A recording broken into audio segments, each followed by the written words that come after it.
Well, there's no shortage of financial advice out there, and unfortunately, not all of it is good. Well, some of that most damaging retirement mistakes, they don't come from reckless behavior.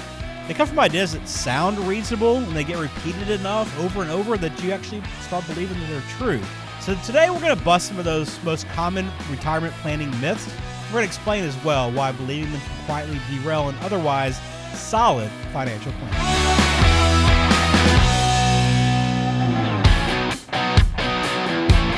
Welcome to the My Retirement Clarity Podcast, where our goal is simple, to help you close the gap between what you know and what you implement. The team at Perkins Wealth Management does this by helping good people make great decisions so they can enjoy an amazing retirement. And now, here's your host and financial advisor, Lee Perkins.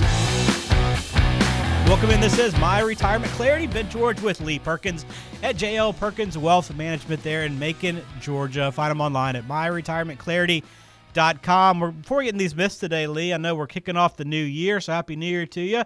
I'm sure you guys are just taking it nice and easy to start the year, right? Yeah, no, I wish that were the case. Yeah, we're moving and shaking over here. There's a lot going on. As we record this, we're a few weeks from our annual Galentine's event, which we do every year and invite our female clients. No guys allowed, with the exception of me and my advisory team here. We'll make an appearance, but it's just a good time for all the ladies and some of their friends to get together. And then in March, we'll have our annual Perks Champions Club. Nice. Just a way for us to recognize new clients to the firm and thank people who have referred those. So it's just a big kind of a gala event that we do every year. And then, of course, we've got lots of training opportunities going on, just really trying to stretch our reach to the community, and that means adding more team members here. So, yeah, we got a lot going on. It's an exciting time, and then probably in the next couple of weeks, I'll have another pretty big announcement that I'll let everybody be aware of, one that we're really excited about. Yeah, that's awesome to hear. Good start to 2026. And hopefully, wherever you're listening from today, hopefully you're off to a good start this year as well.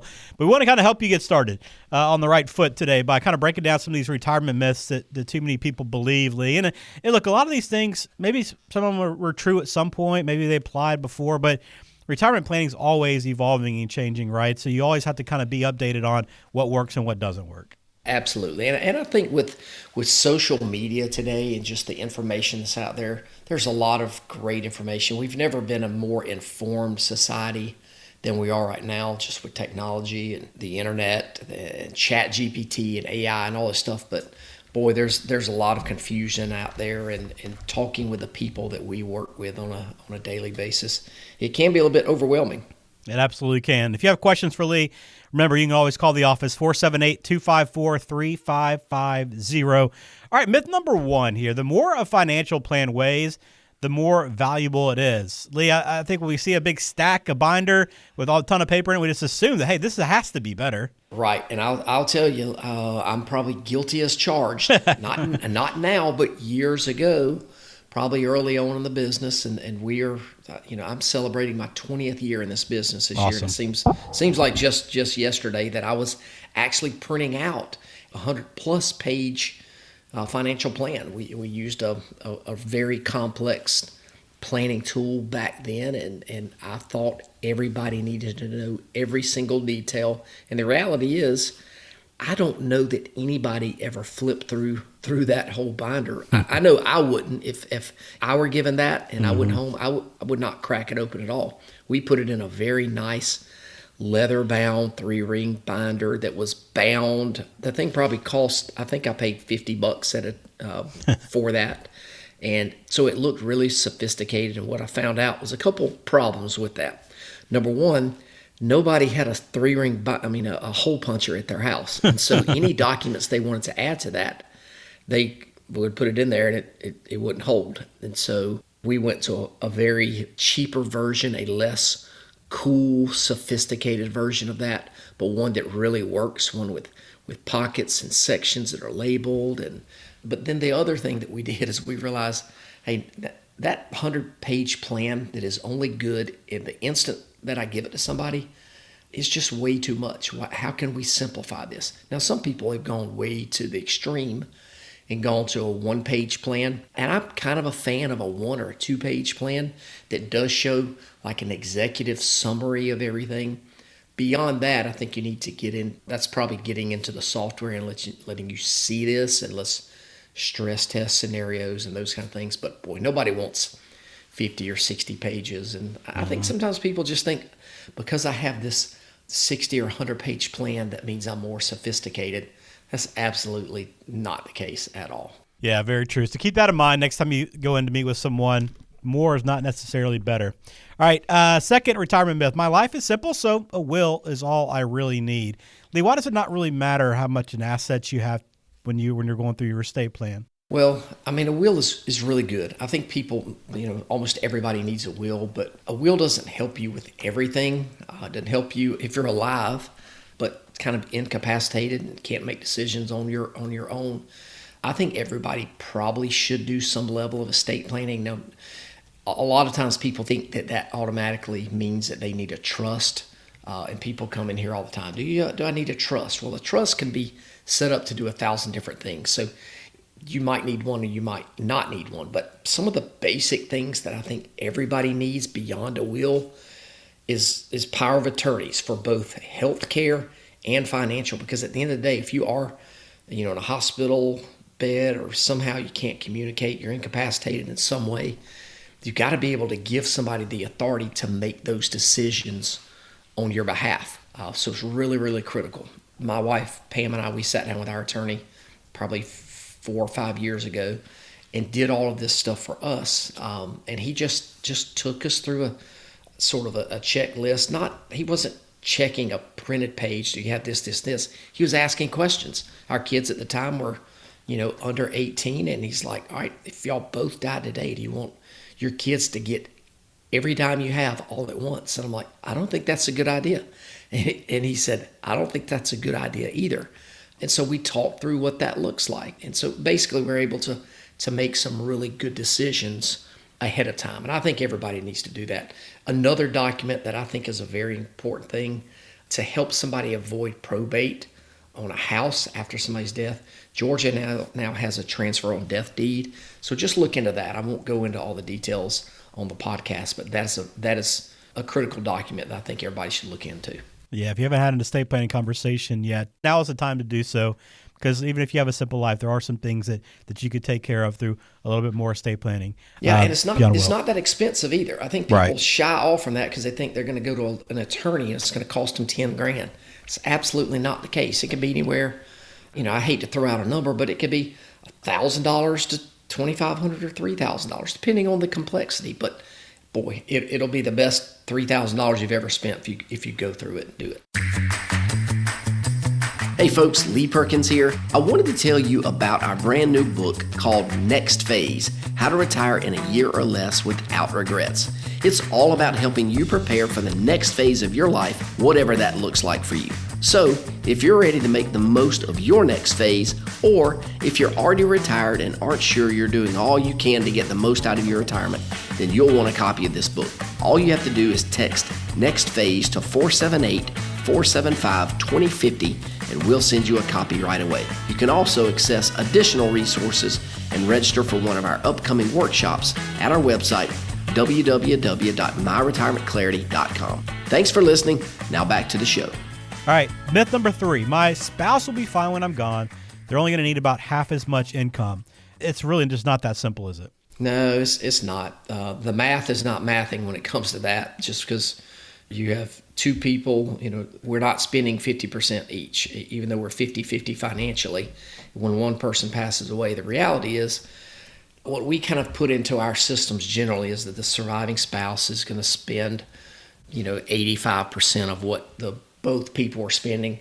I like to keep the income the same if I can. I don't want somebody to step back in a lifestyle when they lose a spouse. I mean, their lifestyle is going to change, or their life is going to change, and there'll be new habits and new things that have to come into play, and we don't really know how much that costs. So I don't want somebody to plan on, hey, let's cut things in half, especially if couples are doing kind of pension planning. Well, let's just take the full pension and there's no survivor benefit. That's a dangerous decision. Mm-hmm. So, I tell people, let's as we're going through the process, let's go ahead and get that out in the open, and let's see what the financial consequences of each person's death has on the surviving spouse. Know that ahead of time, and then that makes it way easier. Yeah, absolutely. All right, myth number 4 here. When I retire, I need to dramatically shift from stocks to bonds. This seems like this has been kind of the strategy for a long time, Lee, but why is this changing? Yeah, I think a lot of people that's one of those things that just, I don't know, it's just been perpetuated for a long time. And I think it's just an old school thought that it is based on somebody's age. And as you approach a certain age, you just got to become more conservative and you got to put a whole lot of things into bonds. Maybe not. I don't think that your investment, because, and I've said it on the podcast before, that I have clients that are 30 that invest like they're 70, and I have some that are 70 that invest like they're 30. So just because you're a certain age don't mean that you fit. It doesn't mean that you fit into a category of investing. You are you're your own individual. But I want you to kind of think through your money in terms of length of time or time buckets. So your short-term money could be invested differently. Say your 1 to 3 year money that I would call your short-term money, that probably needs to be invested a little bit differently than your mid-range money that would be 4 to 8 or 9 years. And then your long-term money that's years, 10 plus, that can be invested completely different. You know what you can do with that money? You can take a little bit more risk to outpace inflation and things like that, because if you just put all your money in bonds, inflation is going to tackle you from behind. So you got to have a good diversification from what each bucket is going to do, in my opinion. Don't put it, you hear the idea, don't put all your eggs in one basket. In my opinion, that's just like, let's don't put everything we have in CDs. Let's don't put everything we have into a single stock. Let's don't take everything we have and put it in an annuity or put it in a building or something like that. To have it spread out and then know kind of what income you can get from everything. All right, very good. All right, let's go on to number 5 here. If the market crashes, I'm just going to stop spending until it recovers. Look, I know spending in retirement is not optional, right, Lee? I mean, you can't just shut it down and wait for the market to recover. Yeah, I mean, I think maybe on paper that seems like a good idea, but in reality, it's not, because nobody wants to put your life on hold while something that you can't control plays out. When you're spending money and taking income in retirement, that's not really optional. I mean, well, with the exception of COVID, when they allowed people to stop paying their rent. Generally speaking, your housing costs are not going to stop. Your health insurance and food and insurance, all those things don't stop. It continues to go. So you have to have consistent income. And so why would you want to just say, all right, if market's going backwards, I'm going to stop spending? That is not a way to live in retirement, and we don't allow any of our clients to do that. Now, there have been times where they're like, oh, I'll just do that. I'm like, no, we're not going to set it up like that, because I don't want you to sit at home and worry about things. The most nervous people that I run into are the ones that seem the unhappiest, are the ones that watch the news all day long. Maybe they've retired, they don't have anything to do, and they sit at home and either watch CNN or Fox, whatever side of the equation you're on. You watch that, it's going to make you mad. And those people, It changes their demeanor. So because we can't predict markets, and markets react to news. News is unpredictable, so that means markets are unpredictable. So we know what's going to happen. So why don't we build into the plan what your income is going to be? So that's what we want to do for all of our clients, is build plans that you can live with in up markets and down markets, and that way you don't have to make the decision to stop spending. Yeah, and look, it's best to be prepared for that next phase of life, right, Lee? And that's always why we offer all of our listeners the opportunity to claim your book for free just by texting, right? Yes, you can text next phase to 478-475-2050. We'll get you a copy of the book. We've had it for a couple of years now. It's still very, very relevant information. We get requests for it each and every week from the various media places that we're on. Probably 70 pages, probably take you about 2 hours to read. Great practical information. If you want a copy of it, just shoot us that text and we'll get it to you. All right, let's continue on here with our 10 retirement myths. Number 6, Social Security will take care of most of my retirement income. I know there are a lot of people that rely on Social Security, Lee, but is it safe to assume that it's going to take care of most of your income? It's different for everybody. There are some people that they can live inside of just what their Social Security is, but I don't think, to me, that's not a very fruitful retirement. Maybe that's not the right word. That's not how I want to live, and that's not how the people that we run into on a daily basis want to live. I want you to live to the fullest. And to me, now I'm dovetailing off of the Next Phase book. I want the next phase of your life to be the best phase. And generally speaking, for most people, you're not going to be able to do that on just Social Security. So don't plan on, for people that are in their 40s and 50s, don't think that Social Security is just going to take care of you.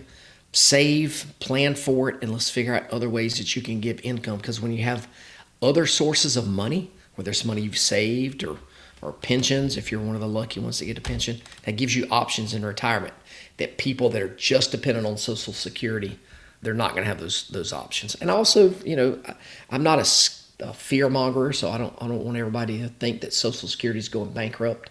It's not going bankrupt. They have problems they've got to fix. Not in our lifetime anyway, but I don't see them cutting benefits for anybody who's already getting it. It has problems. They've got to fix it, but they'll fix it for people that are way younger than us, because there's not a politician who's going to put their neck out and say, hey, we need to cut Social Security benefits across the board for everybody who's already receiving it, because that person's not going to get reelected. And we know the number one job of a politician is to what? Is to get reelected. Exactly. Right? And then the number two job is to spend our money. So, politicians do what politicians do. But yeah, Social Security should just be a part, but it shouldn't be all of it. Absolutely. All right. Number 7 here. I'll be in a much lower tax bracket once I retire. It makes sense on paper, Lee. You're not earning a paycheck anymore, but what's the reality? Yeah, the reality is, and this is a very difficult thing to explain on a podcast when we're just talking, but I do this in our workshops and with everybody that comes into our office. Most of the people that we meet with, in the real world, I would tell you probably 60% of the people wind up in the same or a higher tax bracket in the future. That they may be, when they retire, they might be in the same bracket, a little bit lower in the bracket, so their effective rate may be a little bit less. But then over time, as things happen, their spot on that bracket will continue to edge up just a little bit. And then that leaves you at the mercy of whatever tax rates are. I know with the big, beautiful bill, Trump has extended the tax cuts from the Tax Cuts and Jobs Act and made them permanent, but they're not permanent. Let me define the word permanent as it relates to how a politician defines it. The word permanent means not permanent. It means until there's another politician that wants to make a change, and that will happen. I mean, we are not staying in this lower bracket that we're in. Taxes will go up, so you got to be prepared for it. All right, number 8, I don't need a written plan because I know my numbers. How many people are doing it that way, Lee?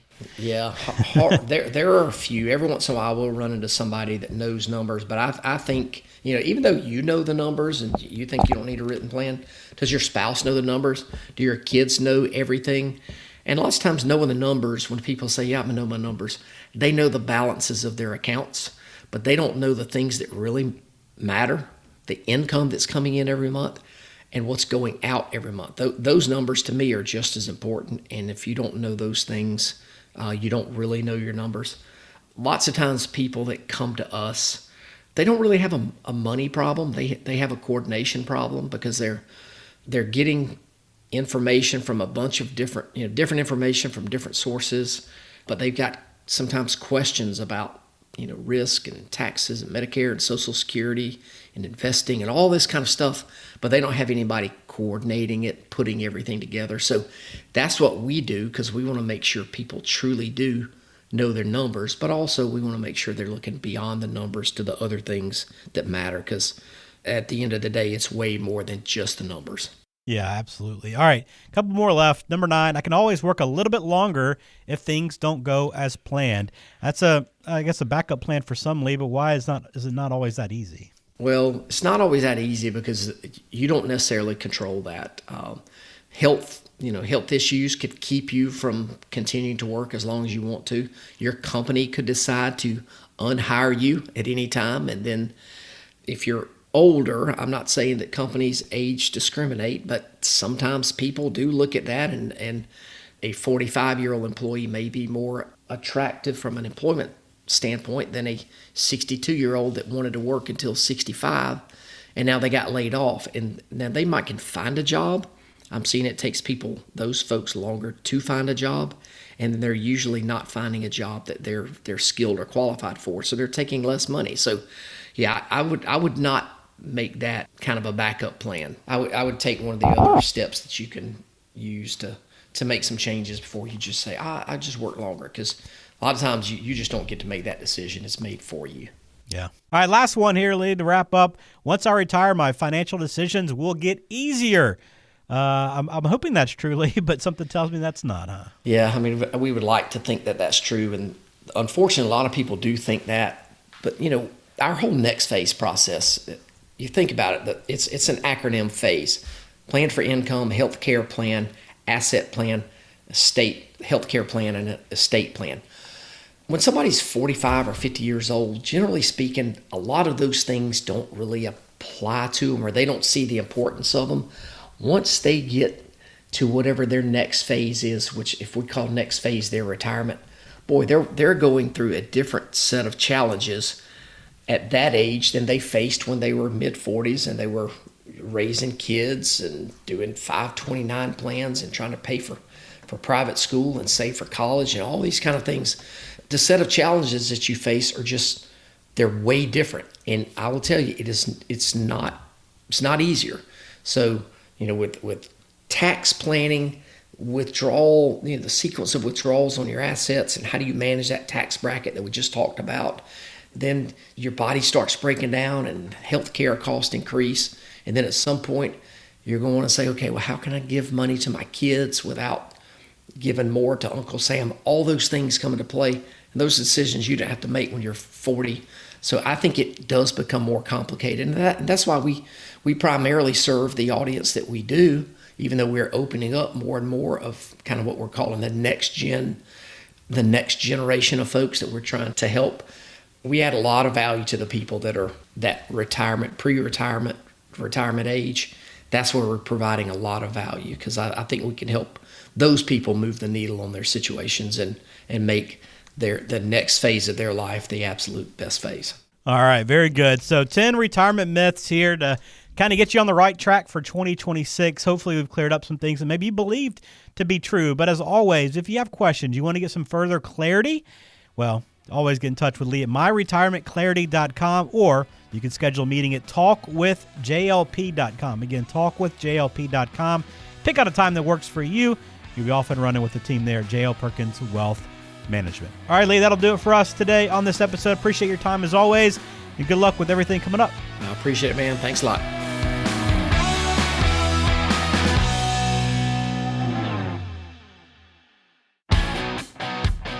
Hey there, Lee Perkins here. If you're like a lot of folks, you've been listening to this podcast for a long time now, but I've got an important question for you. Have you implemented any of the ideas that we've discussed on the show? If you haven't, what are you waiting on? You know you're not getting any younger, so here's my challenge. Don't just consume the content. Our number one goal for this podcast is to help you close the gap between what you know and what you implement. So if you're ready to implement, take that first step today and visit www.talkwithjlp.com and schedule a 15-minute phone call with one of our advisors, and we'll help you close the gap between what you know and what you implement so you can enjoy the next phase of your life. Now is your time. Don't procrastinate any longer. Investment advisory services are offered by JL Perkins Wealth Management, a registered investment advisor and insurance agency. Information is for illustrative purposes only and does not constitute tax, legal, or investment advice. Always consult with a qualified tax, legal, or investment professional before taking any action.